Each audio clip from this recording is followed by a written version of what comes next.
Welcome back to this week's Car-Pinionated, where we talk about cars. And we have Jeff Danker here from Chicago and Glenn Packman from beautiful Fairfield County.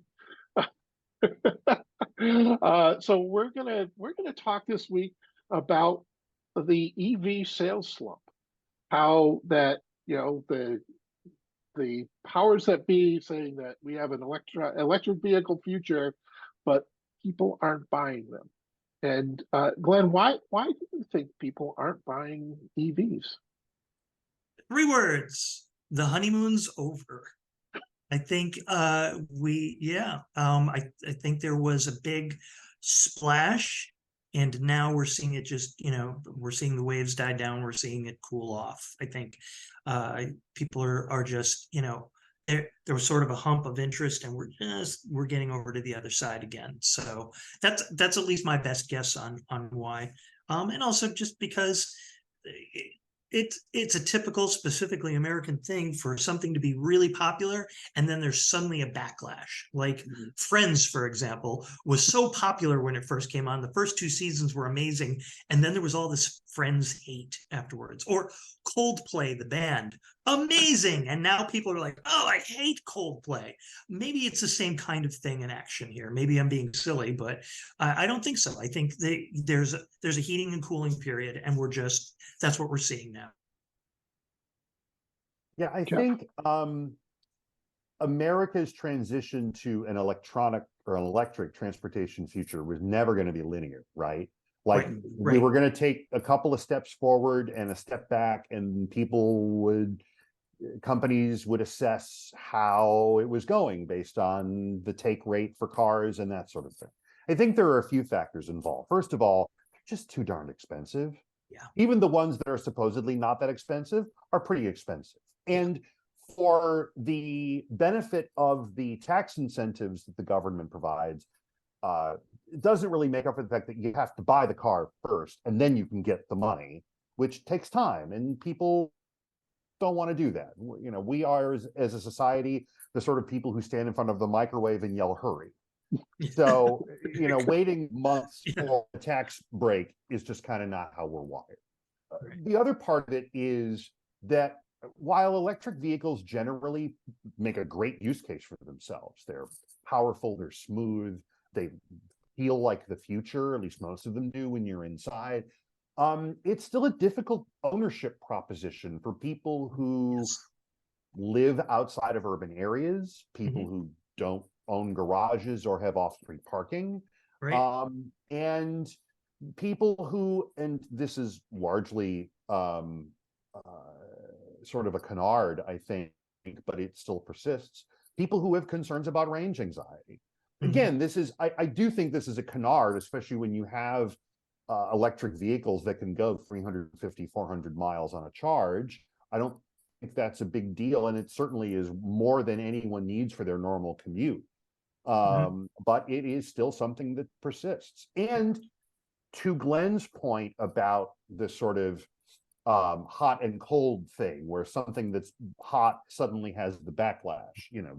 The PT Cruiser is a fine example of that, where everybody they were being sold for well over sticker, and then all of a sudden they became, the genesis of the modern version of the slug bug game you play with your siblings in the car.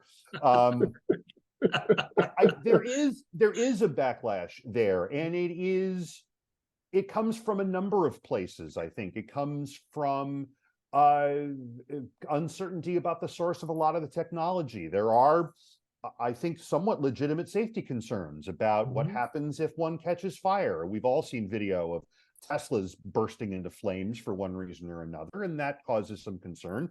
There's some environmental concern about waste and that sort of thing. We see it here in the state of Illinois, where a company called Goshen has just signed a deal with a government and a small Kankakee County community called Manteno to buy an old Kmart store and turn it into a battery plant.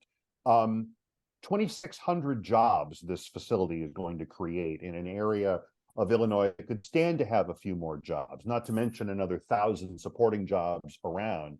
And there are a lot of people in that community who have hired a law firm to fight it. because they claim that the company is linked to the Chinese Communist Party. These are the sort of cultural impediments that a lot of people have. Rivian, the electric truck maker that's building trucks and SUVs here in Illinois, also is building a second plant in Georgia, north of Atlanta. And before they finally worked out a deal to build the plant, a lot of the opposition in the local community was about the fact that they were building electric trucks. It's like, we don't want your woke jobs from California, was a lot of the sentiment that was down there. Right. Right. And right now, that's kind of where we are. And Yeah. or as the thing that has to happen is electric cars have to get less expensive. Volvo's showing one now that is, I forget what it's called, but it's is it the EX30? Yeah, I think that's right. And it's stylish, and it's apparently fairly reasonable. But the reason it's reasonable is because it's built in China by Volvo's parent company, Geely. Right. And there are certainly Chinese-made cars that are made, or that have been made in the U.S. or made in China that have been sold in the U.S. The Buick Envision is the one that comes to mind. But it's going to take more of that to get the price down, and then you run into, run headlong into America's complex relationship with China. Yeah. That's where we are. Also, the price of gas has been going down over the last year. Yeah. Right. And that's a not small factor too. Right. Yeah, I think the price first is the real issue right now, because you have them sort of in this big bunch of SUV sort of cars, and then you have the high-end Lucids and the high-end Teslas, and Tesla makes a car that they feel the same car fits every purpose, where the 3 and the Y are essentially the same platform, but that they're selling a lot of them. That's fine. I think the other factor is, like, I could put a plug in my garage. Glenn could put a plug in his garage. Do you have Jeff? Do you have a place where, like, you could? I don't. Right. So my office parking garage has chargers. This gets to another issue. Do they work all the time? The ones at the Whole Foods by my house don't work all the time. Right. That's a huge deal. I can just about every third street corner in America has a gas station on. Not the case for reliable electric charging at this point. Right. And it's going to be a while before that happens. Right. So you're going to see this kind of ebb and flow of demand for electric cars as charging infrastructure changes. Tesla did it right. Tesla built out a whole network of chargers that was well established and well placed when they got to the point where the sales did that. Yep. Right. Yeah. Right. Yeah. I think the other thing that, and this is in a Washington Post article the other day, that traditional automaker dealers don't know how to sell an EV. That they're going in there and they're saying, and these are quotes from the article. Salesperson offered a plan for oil changes and extended warranty. Somebody buying what was the little BMW i30 i3? Oh yeah. Oh, the iX. The iX. Yeah. Said you can't drive that car on the highway. Won't go over 45 miles per hour. A guy trying. Yeah, it's a golf cart. Yeah. A guy trying to buy an F-150 Lightning. The truck was back ordered. The salesperson could only sell him the most expensive trim that came with the highest dealer markup. So you have the traditional car salesman, who we know and love, who is not able to sell that car, or doesn't want to sell that car, when they can, in 3 hours. This point of the article, in 3 hours they can sell a regular gas engine car, but it's going to take them 4 times as long to sell an EV, because there's a learning curve for it. Right.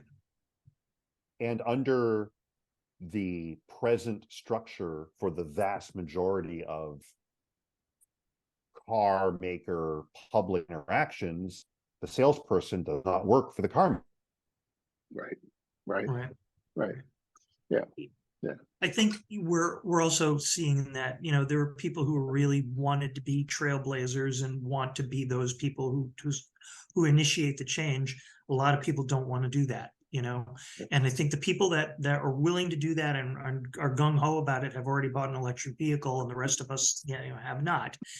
So I think that's another reason why you're seeing that slump, is that, you know, I'm not going to call it a fad, because we know it's more than that. We know that eventually, you know, electric cars are going to replace, you know, combustion engines. It's a matter of better convenience, a better availability, lower price, you know, more for the masses. It's going to get there. I mean, it's you know, it's the difference of tube TVs versus flat screen in many ways, although that's a little obvious. But I mean, a tube TV, no, forget it. But anyways, I think we will get there at some point, and there's going to be these peaks and valleys. For right now, I don't see like this major push in the electric industry forward so much. I think it's just some cool new products coming on. There's sort of this relaxed sort of, here we go with, now we're going to try to sort of test the waters here and see how it goes. So I think that's where we are anyways. Yeah. I think one of the things that's interesting over the past year with Tesla and their, would you call it a vertical structure? Where they make the cars, Pretty they much. sell the cars. Yeah. Is that they have been able to do more about pricing their vehicles. Like they just drop the price, right? And that covers everyone. And you could never see Ford doing that because the dealer's not going to go for that, because they're working their own profit center. Right. And because they've already bought the cars on their lot. I Right. remember some years ago shopping for a car, and we were looking at 2 or 3 different models of the same car, which had been built at different times, and the price was different for the earlier built car than the later built car. Like the base price was different. Like the one that had been built later in the year was more expensive.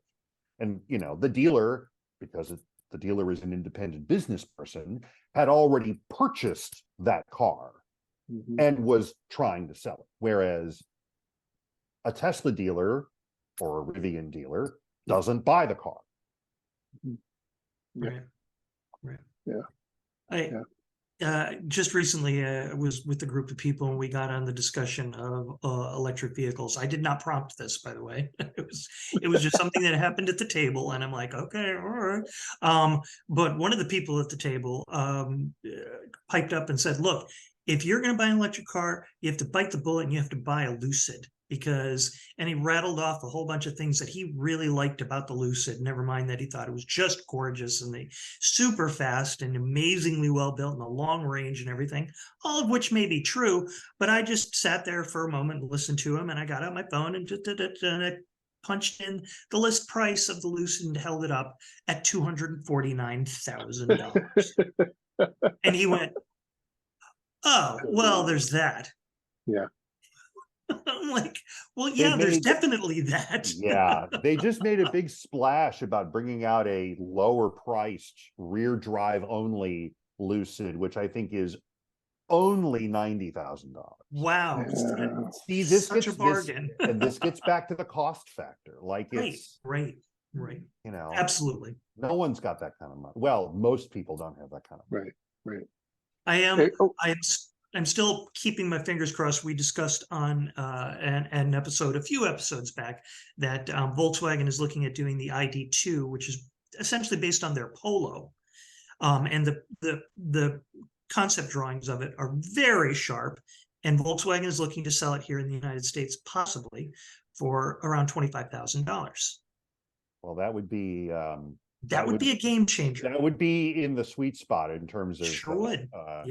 in terms of take up rate. Of course, they'd have to build it where would they have to build it to get it here for 25 grand? Mexico?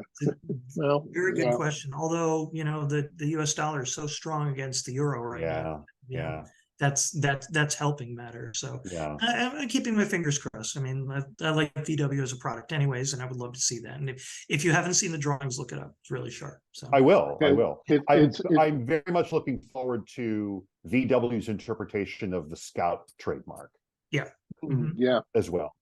Yeah. Yeah. If I can sidebar something completely different, on the Amazing Race last week, they were driving Seat/Cupra vehicles in Germany. Cupra is Seat's captive brand, and Seat is now owned. Well, they have been for decades now, but they're owned by VW. They were driving a model called the Leon, and it's beautiful. Even Bill was like, "What the heck car is that? And how do we get one?"